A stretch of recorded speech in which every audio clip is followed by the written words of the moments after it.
नमस्कार, मी आनंद ढिवरे आणि आपण पाहत आहात शब्दसत्य यूट्यूब चॅनल. आज 15 ऑगस्ट 2021 म्हणजेच आपल्या भारत देशाचा स्वतंत्रता दिवस. तर आज दिनविशेष व्यक्तिभेट या विशेष मालिकेमध्ये भारताच्या स्वातंत्र्य दिनावर बोलण्यासाठी आपल्यासोबत आहेत धुळे येथे स्थित कर्नल उत्तम पाटील सर. सर, आपलं खूप खूप स्वागत. थँक्यू. तर आज 15 ऑगस्ट भारताचा स्वातंत्र्य दिवस. तर या स्वातंत्र्य दिवसावर एखादा आर्मी मॅन किंवा एखादा डिफेन्स फील्डमध्ये काम करणारा व्यक्ती बोलावं हे आपल्या यूट्यूब चॅनलसाठी फार सद्भाग्याची गोष्ट आहे. आणि आदरणीय कर्नल उत्तम पाटील साहेब आपल्यासोबत जोडलेले आहेत. तर कर्नल सर, मला पहिला प्रश्न हाच विचारायचा आहे की भारताचा स्वातंत्र्य दिवस आपण एक कर्नल म्हणून कसा बघता? ॲक्च्युली आम्ही जसं आर्मीमध्ये राहिल्यामुळे आमचा स्वातंत्र्य दिनाकडे बघण्याचा थोडासा दृष्टिकोन वेगळा असतो. आमचा दृष्टिकोन असा असतो की नेशन फर्स्ट, म्हणजे सुरुवातीला किंवा सगळ्यात मुख्य आम्ही देशातला जे आहे ते महत्त्व देतो. तर जेव्हा हा दिवस आम्ही साजरा करतो किंवा हा दिवस येतो त्यावेळेला आपल्या डोळ्यासमोर जर सगळ्यात अगोदर काही येत असेल तर आपल्याला जे स्वातंत्र्य मिळालं आणि त्याच्यानंतर आत्तापर्यंत हे स्वातंत्र्य टिकण्याकरता आपले जे जवान आहेत, ऑफिसर्स आहेत, आर्मी, नेव्ही, एअरफोर्स यांनी जो बलिदान दिलेला आहे तो सगळ्यात आमच्या अगोदर आपल्या डोळ्यासमोर येतो. आणि त्यांची आठवण जास्त येते की आपल्याला जर हा देश टिकून ठेवायचा, आपलं स्वातंत्र्य टिकून ठेवायचं असेल तर प्रत्येकाने नेशन फर्स्ट हे जे आहे ते लक्षात ठेवायला पाहिजे. आणि ज्यांनी ह्या देशाच्या स्वातंत्र्याकरता आणि स्वातंत्र्य टिकून ठेवण्याकरता बलिदान दिलेलं आहे त्यांची जी आहे आपण आठवण करणं ह्या दिवशी फार फार जरुरी आहे. आणि तेच आमच्या डोळ्यासमोर हमेशा असतं. सर, आपण इंडियन आर्मीमध्ये कर्नल या पदावरती आहात किंवा आपण काम केलेलं आहे. तर एक सामान्य माणसाला कर्नल असेल किंवा लेफ्टनंट कर्नल असेल किंवा ब्रिगेडियर असेल तर या महत्त्वाच्या पोस्टबद्दल थोडी संभ्रमता असते की नेमकी कोणती पोस्ट मोठी आहे, कोणती पोस्ट लहान आहे किंवा कोणती पोस्ट अवधी येते, कोणती पोस्ट नंतर येते. तर आम्हाला या आर्मीमध्ये वेगवेगळ्या ज्या पोस्ट आहेत तर या पोस्टबद्दल त्यांचा चढता किंवा उतरता क्रम कसा असतो त्याबद्दल सांगा. आपण ह्या आर्मीमध्ये आपण आर्मीबद्दल बोलूया, कारण आर्मी, नेव्ही आणि एअरफोर्सबद्दल आपण बोलत बसलो तर खूप वेळ जाईल. आपण आर्मीवरती कॉन्सन्ट्रेट करूया. तर आर्मीमध्ये दोन प्रकार असतात, एक तर ऑफिसर्स आणि ऑफिसर्सच्या खालचे. तर जेव्हा एक जवान फौजमध्ये भरती होतो तर तो सुरुवातीला शिपाई म्हणतात त्याला. शिपाई, त्याच्यानंतर नायक, त्याच्यानंतर हवालदार, हे NCOs झाले, नॉन कमिशन्ड ऑफिसर्स म्हणतात. त्याच्यानंतर येतो नायब सुभेदार, सुभेदार आणि सुभेदार मेजर, यांना ज्युनियर कमिशन ऑफिसर्स म्हणतात. ही झाली जवान ऑफिसर्सच्या खालची रँक. त्याच्यानंतर एक ऑफिसर जेव्हा NDA, IMA किंवा OTA पासआउट होतो आणि आर्मीमध्ये ऑफिसर बनतो तर अगोदर एक पोस्ट असायची सेकंड लेफ्टनंट, तिथून सुरुवात व्हायची. आता सध्या ती पोस्ट नाही, आता directly lieutenant, lieutenant, captain, major, lieutenant colonel, colonel, brigadier, major general, lieutenant general, general आणि त्याच्यानंतर फील्ड मार्शल. ही जी आहे ही ऑफिसर्सची रँक आहे.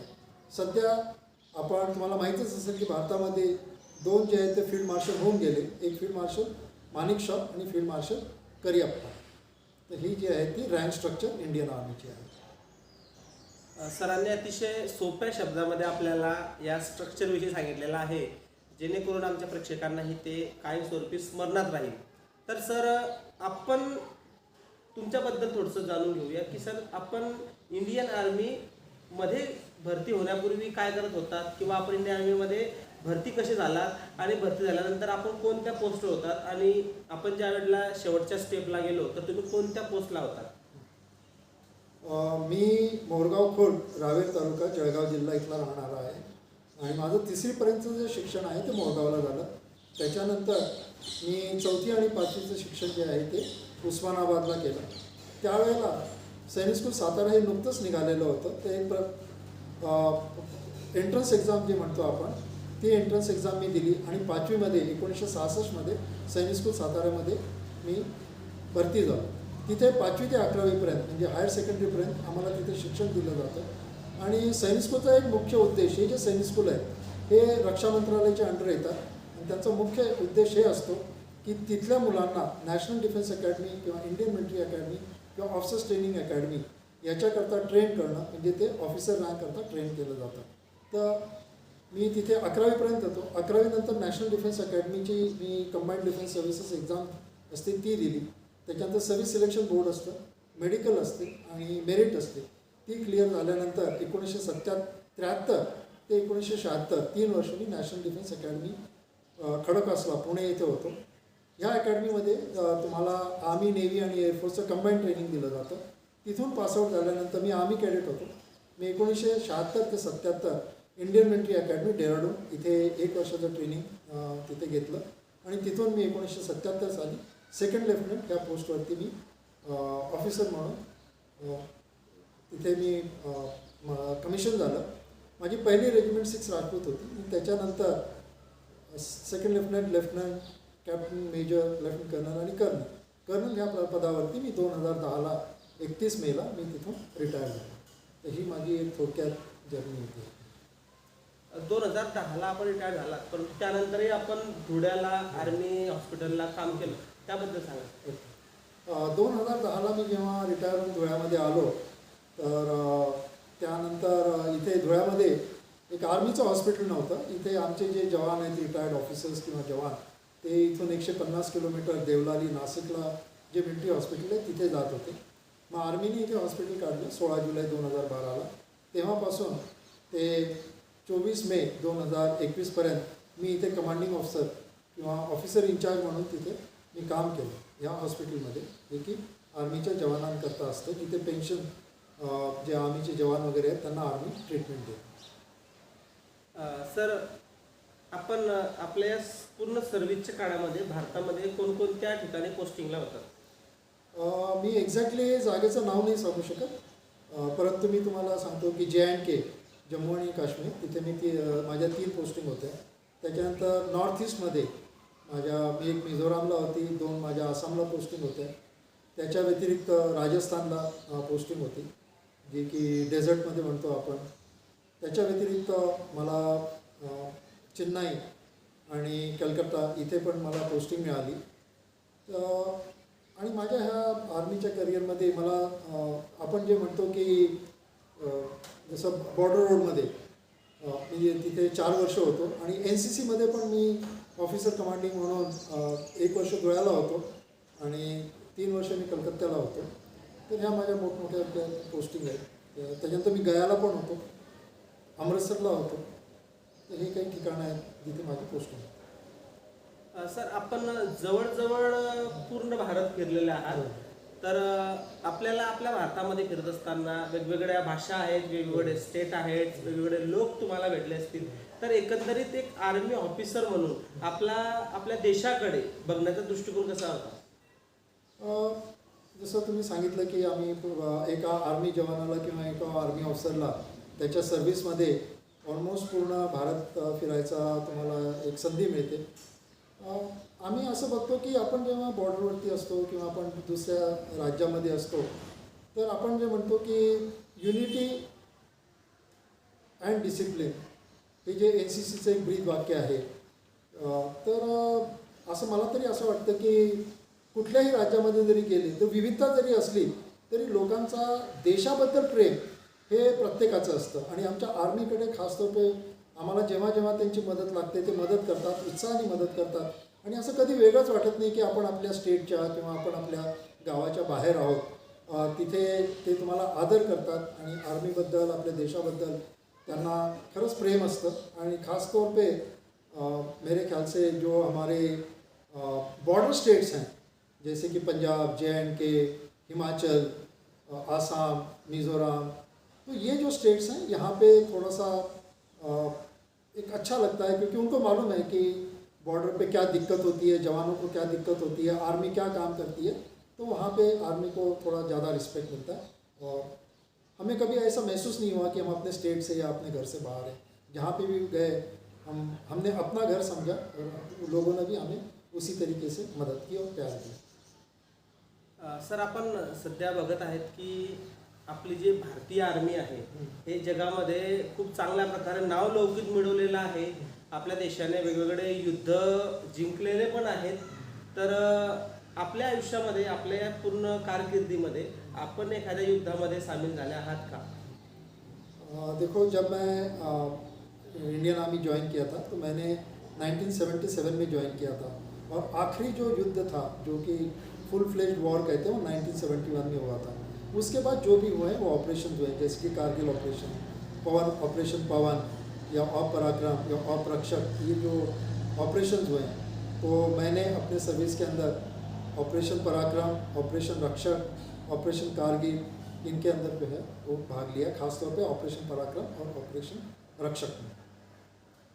तर सर आपण आमची एक संकल्पना क्लिअर केली की बाबा मेन युद्ध जे असते आपण जे म्हणतो ते वेगळं आणि एखादी स्ट्राईक असते, जसं तुम्ही सांगितलं ऑपरेशन म्हणतो आपण त्याला, तर तो विषय वेगळा. परंतु जेव्हा आपण ऑपरेशनवरती जातो म्हणजे एक आर्मी मॅन म्हणून किंवा एक आर्मी ऑफिसर म्हणून, तर आपल्या जीविताला पण इथे धोका असू शकतो, काहीतरी होऊ शकते अशी आपल्याला आधीच पूर्वकल्पना दिली जात असेल, तर मग त्यावेळेला आपल्या मनामध्ये देशाप्रती किंवा आपल्या आर्मीप्रती काय भावना असते? देखो, जब हम इंडियन मिलिट्री एकेडमी देहरादून वहाँ से जो पास आउट होता है, वहाँ पे चेटुड हॉल है, और चेटुड हॉल के बाहर लिखा हुआ है, और वो जो भी आर्मी ऑफिसर वहाँ से पास आउट होता है वो हमेशा वही याद रखता है। उसमें लिखा है कि your nation, the safety of your nation, safety, security and welfare of your nation comes first, then comes the safety, security and welfare of your man whom you command, and in the end comes the safety, security and welfare of your own। तो जो भी army अफसर है या वो जो है हमेशा हमें हमारे दिल में एक ही रहती है, देश की इज्जत, यूनिट की इज्जत और अपनी इज्जत। तो मेरे ख्याल से ये जो ट्रेनिंग दी जाती है तो उस ट्रेनिंग में अपने आप ये जो भावना उत्पन्न होती है कि मैंने जो कुछ करना है मेरे यूनिट के लिए करना है, ताकि मेरी यूनिट की बदनामी ना हो, क्योंकि अगर मैं अपनी यूनिट अच्छा काम करेगी तो वो देश के लिए भी अच्छा ही होगा। तो ये एक बहुत ही अच्छी बात है। और हमारे जो लीडर है, जैसे कि एनडीए मैंने बताया, आईएमए बताया, ओटीए बताया, जहाँ से कि अपने आर्मी ऑफिसर्स ट्रेन किए जाते हैं, उनके अंदर ये जूनियर लीडरशिप जो बोलते हैं बहुत ही अच्छी है। इसलिए आपने देखा होगा कि कारगिल ऑपरेशन देखिए आप, कारगिल ऑपरेशन में हमारे जो जूनियर लीडर्स थे, लेफ्टिनेंट, कैप्टन, मेजर, इन्होंने आगे चल कर के जो वो आगे चलते थे, और इसको जो कहते हैं फ्रंट लीडरशिप, ठीक है, तो वो हमारी जो है बहुत ही अच्छी है। तो इसकी वजह से मेरे ख्याल से वो कभी डर नहीं रहता कि वैसे कभी रहता ही नहीं, ना कभी बताया जाता है, ना कभी दिमाग में आता है। सिर्फ ये होता है कि मेरा जो लक्ष्य है, मैंने अपना लक्ष्य हासिल करना है, मेरे यूनिट का लक्ष्य हासिल करना है, बस यही हमारे दिमाग में रहता है। तर सरांनी जे आपल्याला सांगितलं की जीवाची पर्वा न करता एक सैनिक देशासाठी लढत असतो, त्याच्यामध्ये मरणाची कुठलीच भीती नसते. तर मला वाटतं हेच फार मोठं वैशिष्ट्य आपल्या आर्मीचं आहे, ज्यामुळे संपूर्ण देश आपल्या आर्मीवरती फार गर्व हा महसूस करत असतो. तर सर, आता मी एक महत्त्वाचा प्रश्न विचारतो जो की आपल्या सर्वसामान्य प्रेक्षकांना, विशेषतः तरुण वर्गातल्या मुलांना आवडेल. जो की माझा प्रश्न तुम्हाला असा आहे की आज जर एखाद्याला आर्मीमध्ये भरती व्हायचं आहे, एक शिपाई असेल किंवा ऑफिसर टाईप असेल, तर त्याची सुरुवात त्याने कशी करावी आणि कशा प्रकारे तो त्या ठिकाणी भरती होऊ शकतो? देखो, अगर आपको तो फौज में जवान भर्ती होना है तो उसके लिए ज़्यादातर जवानों के लिए फिजिकल फिटनेस की बहुत ज़रूरत होती है। जैसे कि आपकी हाइट अच्छी होनी चाहिए, आपकी रनिंग अच्छी होनी चाहिए, आपकी फिजिकल फिटनेस अच्छी होनी चाहिए, और साथ ही साथ आजकल हमारी फ़ौज जो है ये भी काफ़ी मतलब मैकेनाइज हो चुकी है, मॉडर्नाइज हो चुकी है, कंप्यूटर्स आ चुके हैं, और तो इसकी वजह से थोड़ा सा पढ़ाई भी करना बहुत ज़रूरी है। तो मेरे ख्याल से फिज़िकल के ऊपर आपने ज़्यादा जोर देना है। और अगर आपने अफसर बनना है तो अफसर बनने के लिए आपको 3-4 तरीके हैं। सबसे पहले तो मैंने बताया कि अगर आप जो सैनिक स्कूल हैं अपने भारत देश के अंदर, जो कि रक्षा मंत्रालय के अंडर है, तो अगर आप उसमें अगर जा सकते हैं, आजकल एडमिशन आपको मिलती है 6ठी क्लास में और 9वीं क्लास में, तो वहाँ जाने के बाद आपको अपने आप ट्रेनिंग मिल जाती है। फिर आप एनडीए में जा सकते हैं और एनडीए के थ्रू आप अफसर बन सकते हैं, या इंडियन मिलिट्री एकेडमी या ऑफिसर्स ट्रेनिंग एकेडमी। अगर वो नहीं है आपसे, अगर मान लो आप वहाँ पे सैनिक स्कूल में नहीं जाते, तो आजकल महाराष्ट्र के अंदर आपने देखा होगा कि एसपीआई, सर्विसेज प्रिपरेटरी इंस्टीट्यूट है औरंगाबाद में, जहाँ की 11th और 12th में जो है आपको एनडीए की ट्रेनिंग दी जाती है। अगर आपसे ये भी नहीं हुआ और अगर आप एनसीसी कैडेट्स हैं और एनसीसी कैडेट को अगर सी सर्टिफिकेट मिलता है तो आपको रिटर्न माफ है और आप ग्रेजुएशन के बाद डायरेक्टली आपको इंटरव्यू के लिए बुलाया जाता है और उस इंटरव्यू में अगर आप पास होते हैं तो ऑफिसर ट्रेनिंग एकेडमी चेन्नई वहाँ पे आपको जो है 1 साल की ट्रेनिंग तकरीबन दी जाती है और आप आर्मी में अफसर बन सकते हैं। इसके अलावा आपने अगर ग्रेजुएशन किया है और आप अगर अफसर बनना चाहते हैं तो एक CDS होता है, कंबाइंड डिफेंस सर्विसेज एग्ज़ाम, जो UPSC कंडक्ट करती है। उसमें आप 3 पेपर्स होते हैं, मैथमेटिक्स, जनरल नॉलेज और इंग्लिश। अगर आप एंट्रेंस एग्ज़ाम पास हो जाते हैं तो आपको इंटरव्यू होता है SSB सर्विस सिलेक्शन बोर्ड, उसके बाद आपका मेडिकल होता है और फिर आप इंडियन मिलिट्री एकेडमी में भी जा सकते हैं। इसके अलावा एक यूनिवर्सिटी ग्रांट स्कीम निकली है। जब मान लो आप इंजीनियर हैं, आपने BE किया हुआ है, अगर आपने BE किया हुआ है तो आपको जो है डायरेक्टली जो है लास्ट ईयर में आपको इंटरव्यू का कॉल आता है और आप इंटरव्यू दे करके आर्मी के जो इंजीनियर रेजिमेंट है या मैकेनिकल टेक्निकल रेजिमेंट्स हैं उसमें आप जा सकते हैं। इसके अलावा arm forces medical college Poona में है, जहां आप 12th के बाद जा सकते हैं। वहां पे भी नीट देना पड़ता है आपको, नीट का कट ऑफ है, उस कट ऑफ को अगर आपने क्रॉस किया तो आपका इंटरव्यू होता है और आप आर्म फोर्सेस मेडिकल कॉलेज में भी जा सकते हैं। तो कई तरीके हैं आपके पास जाने के लिए। और एक और मैं बताऊंगा, जैसे कि आर्मी एजुकेशन कोर है, अगर आपने ग्रेजुएशन किया हुआ है या आपने पोस्ट ग्रेजुएशन किया है, आपने BEd किया है, M.Ed किया है, तो आर्मी के अंदर जो आर्मी एजुकेशन कोर है उसके अंदर भी आप डायरेक्टली कैप्टन ऑफिसर बन सकते हैं। अगर आपने लॉ किया हुआ है, जैसे कि आपने मान लो LLB किया हुआ है और आप 27 साल से कम है, आप अनमैरिड है और आपके 55% से ज़्यादा है तो आप जज ब्रांच, जज एडवोकेट जनरल ब्रांच, वहाँ पे जा सकते हैं। आपको रिटर्न एग्ज़ाम नहीं होता, डायरेक्टली आप इंटरव्यू दे सकते हैं। तो ये कई तरीके हैं आपको आर्मी में अफसर और जवान बनने के। अतिशय महत्त्वपूर्ण अशी माहिती सरांनी दिलेली आहे. जे तरुण मुलं ही माहिती ऐकत असतील, हा व्हिडिओ बघत असतील, तर या मुलांनी सरांनी सांगितल्याप्रमाणे वेगवेगळ्या माध्यमातून इंडियन आर्मीमध्ये ते भरती होऊ शकतात. शिपाई असेल, सैनिक असेल किंवा आर्मीमध्ये ऑफिसर्स असेल, तर त्यांनी नक्कीच या संदर्भात विचार करावा. तर सर, मला पुढचं तुम्हाला हा प्रश्न विचारायचा वाटतो की जसं भारताचा स्वातंत्र्य दिवस आपण साजरा करतो, जनरली गाव असतील, शहर असतील, तर यामध्ये आपण बघतो लोक रांगोळ्या काढतात, भारताचा झेंडा शाळांमध्ये, नगरपालिका, ग्रामपंचायत या ठिकाणी आपला झेंडा फडकविला जात असतो, लोक पांढरे शुभ्र कपडे घालत असतात. तर साधारणतः दरवर्षाचं हे स्वरूप असतं, देशभक्तीपर गाणे असतील, देशभक्तीपर नृत्य असेल. पण एक आर्मी कॅडरमध्ये, आर्मीच्या ठिकाणी हा स्वातंत्र्य दिवस कशा प्रकारे साजरा केला जातो? देखो, आर्मी के अंदर जैसे कि आपको मालूम है कि 26 जनवरी को जो है RD परेड होती है, रिपब्लिक डे परेड, जो दिल्ली में होती है। तो आर्मी के कुछ चुनिंदे कंटिजेंट चुने जाते हैं जो राजपथ पे जो है वो मार्च करते हैं। आपने देखा होगा कि राजपथ पे आर्मी के इक्विपमेंट भी दिखाए जाते हैं, फिर आर्मी की जो है रैलीज भी होती हैं और मार्चिंग कंटिजेंट, जो ड्रिल कंटिजेंट भी होती है। ये तो हो गया कि नेशनल लेवल पे आर्मी, एयरफोर्स और नेवी RD परेड के अंदर राजपथ पे जो है हिस्सा लेती है। लेकिन जहाँ तक हमारे हेडक्वार्टर्स हैं, तो जो हेडक्वार्टर्स हैं जो पीस एरिया में हैं, वहाँ पे तो झंडा फहराया जाता है। लेकिन बॉर्डर के ऊपर, क्योंकि बॉर्डर को आप खाली नहीं छोड़ सकते, तो बॉर्डर के ऊपर जो है मेरे ख्याल से कि जो जवान होते हैं या अफसर होते हैं, वो हम एक दूसरे को बधाई दे करके, और हम ख़ास तौर पे अपने यूनिट के जो जवान हैं जो शहीद हुए हैं, तो उनकी याद कर करके, और हम ये प्रण करते हैं कि उनकी जो बलिदान है वो जो है उसको हम याद करें और हम जो है उन्हें ना भूलें इस दिन, और ताकि हमें भी जो है बाकी जो अपने आजकल के जो जवान हैं उनको उनसे प्रेरणा मिलती रहती है। तो ये हमारा मुख्य उद्देश्य होता है।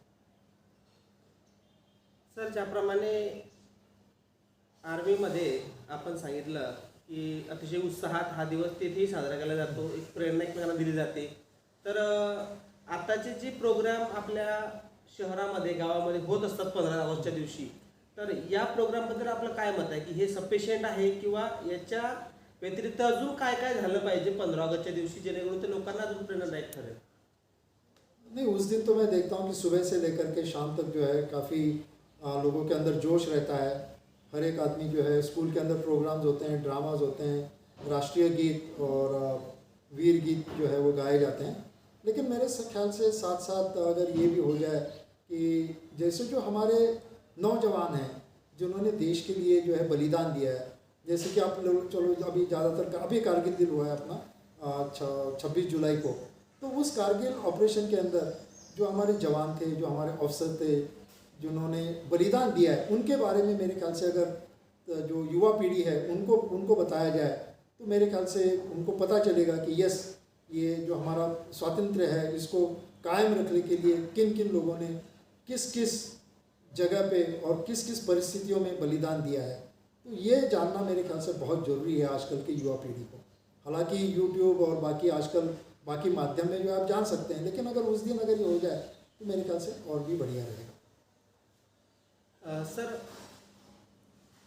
एक आर्मी मॅन म्हणून आपण प्रत्यक्ष बॉर्डरवर असाल किंवा आपल्या कॅडेटमध्ये असाल, तिथे प्रत्यक्ष काम करताना असता अनुभव, आणि आपण रिटायरमेंट नंतर किंवा सुट्यांमध्ये गावाकडे येतो आणि गावाकडे आपण जो माहोल बघतो, म्हणजे 15 ऑगस्टचा दिवस सोडून इतर दिवशी जो माहोल बघतो, तर याबद्दल काही तफावत जाणवते का आपल्याला? देखो, जब हम फौज में होते हैं तो फौज में एक डिसिप्लिन लाइफ होता है। मतलब फौज जो टिकी हुई है वो सिर्फ एक ही चीज़ के ऊपर टिकी हुई है, वो है अनुशासन या डिसिप्लिन। वो डिसिप्लिन जो है वो हमें बांध के रखता है, हमें जो है सही काम करने पे, सही वक्त पे, और अपना जो कर्तव्य है वो हमेशा आगे रहता है। लेकिन जब हम सिविल में आते तो थोड़ा सा वो ढिलाईपन दिखाई देता है कि जैसे डिसिप्लिन होना चाहिए, जैसे पब्लिक प्लेस में डिसिप्लिन होना चाहिए, फिर कहीं पे भी हो, रेलवे स्टेशन हो या बाजार हो, कहीं पे भी हो, या आप रोड पे जा रहे हैं तो बाई तरफ से चलना है तो बाई तरफ से ही चलना चाहिए आपने, या अगर कोई बूढ़ा आदमी जा रहा है तो उसको जो है आपने थोड़ा सा जो है उसके लिए आपने रुकना है। तो ये दिखाई नहीं देता कि थोड़ा सा मतलब इनटॉलरेंस है लोगों के अंदर, लोग बहुत जल्दी में हैं, अनुशासन भूल जाते हैं। तो अनुशासन मेरे ख्याल से ये नहीं कि फिर सिर्फ फौज में होना चाहिए, अपने निजी जीवन में अगर अनुशासन है तो मेरे ख्याल से वो बहुत अच्छा होगा।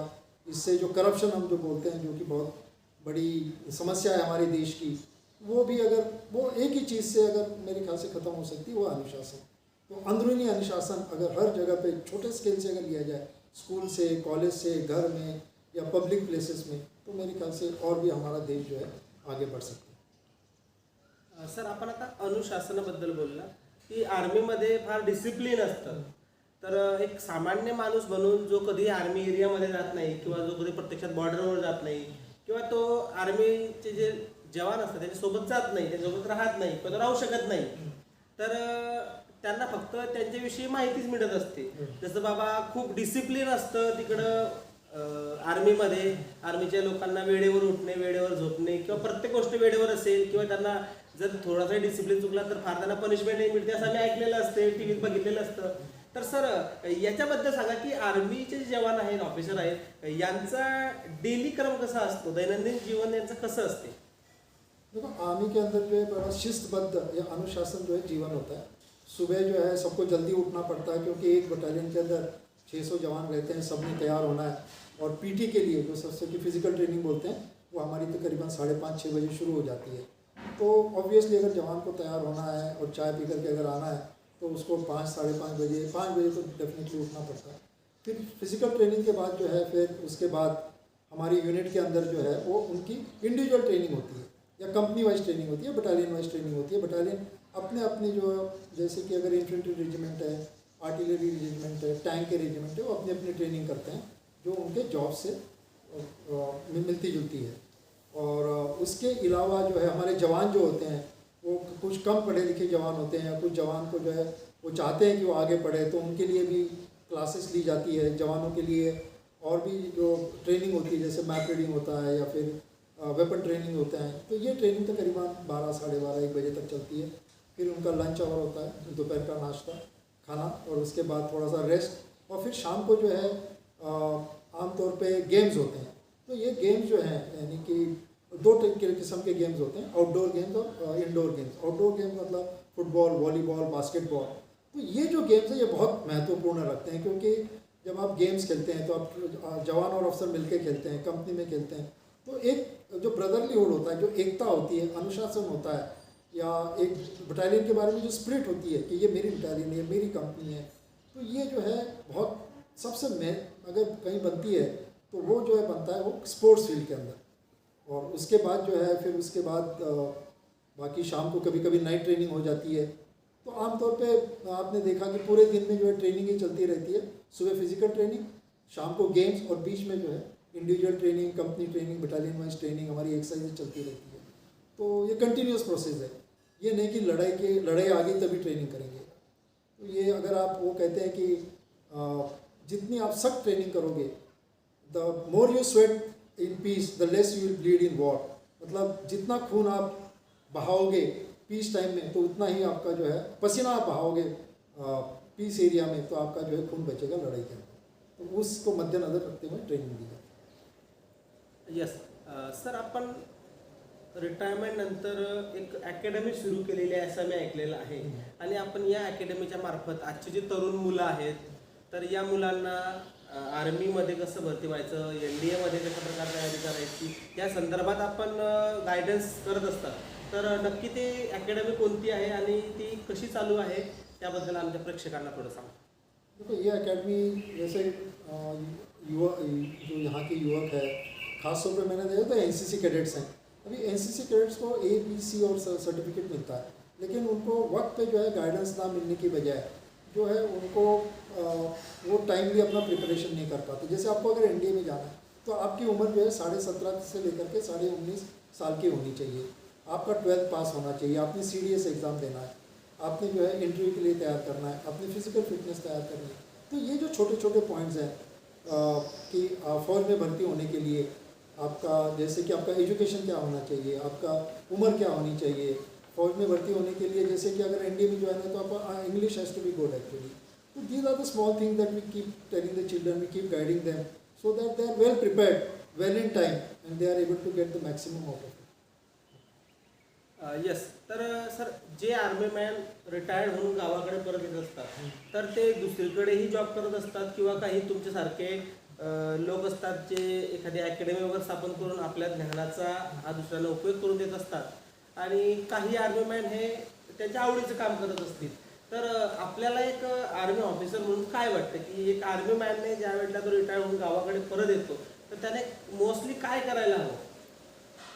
देखो जब आप रिटायर होके आते हैं, आप तो अगर पूरी सर्विस करके अगर आप रिटायर हो रहे हैं तो फिर तो आप 50-55 के साल में सर्विस करके आप रिटायर होते हैं, तो उसके बाद शायद आपको जॉब ना मिले तो फिर आप खुद का बिज़नेस शुरू कर सकते हैं, आपकी खुद की खेती कर सकते हैं, या बाकी आपके और कोई अगर चीज़ जो आप करना चाहते हैं, जैसे कि आप ट्रैकिंग में अच्छे हैं, फोटोग्राफी में अच्छे हैं, या कोई भी आपका, तो वो आप कर सकते हैं। लेकिन आप जल्दी अगर रिटायर होते हैं कि 16-17 साल के बाद अगर रिटायर होते हैं तो इन जवानों के लिए जो है कई अपॉर्चुनिटीज़ जो है, जैसे कि वो पुलिस में जा सकते हैं, रेलवे में जा सकते हैं, फॉरेस्ट में जो है उनको जॉब मिल सकता है।